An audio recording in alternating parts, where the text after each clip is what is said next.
Thorchain Rune is up massively, and that's not just the altcoin season, that's not manipulation, there's a real use case, real adoption of Thorchain Rune happening. Thorchain Rune is finally solving a real DeFi problem, a real problem in decentralized finance, and that's why we are up 270% in the last month. Now, too often on this channel I have to say this altcoin is pumping because the whales are buying in or because influencers are pushing it.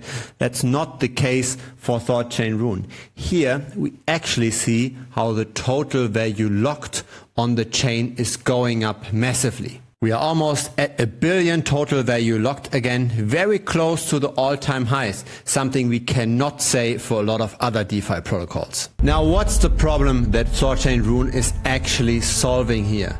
It's the problem around unwrapping wrapped Bitcoin. When you've got wrapped Bitcoin on Ethereum or on any other chain and you want to get native Bitcoin, you don't want to have exposure anymore to, for example, the Binance Smart Chain because you don't trust Binance. You want to have instead the real Bitcoin on your real Bitcoin wallet.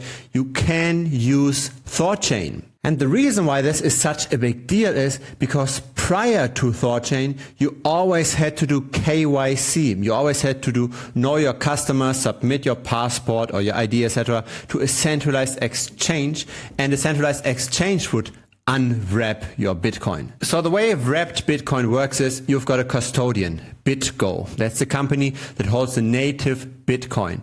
They can then issue wrapped Bitcoin to merchants, and merchants sell this to the customers. So there's only the connection between the merchants and BitGo that can make this transfer from native Bitcoin to wrapped Bitcoin. And those merchants are required to do KYC, AML, anti-money laundering, all of that fuzz. But here we are now at Thor Swap, where you can swap wrapped Bitcoin on ERC20 on Ethereum to native Bitcoin. And you don't pay that much for it. 0.7% roughly for one Bitcoin. There used to be pretty big bridges from native Bitcoin to other forms of Bitcoin in DeFi.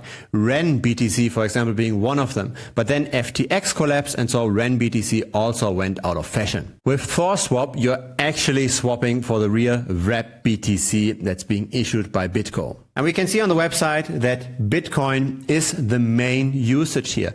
I don't know what BitGo thinks about this. I don't know what regulators think about this, because BitGo obviously did this through the merchants because of KYC. Now that you can do the swapping without the KYC, let's see how people react. Let's have a quick look at relative valuation charts. This is Rune relative to Bitcoin. Not necessarily cheap, but as said, there is a real use case. Here is Rune relative to Ethereum. Also not necessarily super cheap, but people are looking for real rallies, not just for those fake pumps made by market makers. And the price appreciation of Rune is definitely backed by fundamentals. If it's your first time, feel free to subscribe. I publish videos regularly. A like, of course, would be very much appreciated as well. There's also a Telegram group. Link is down below.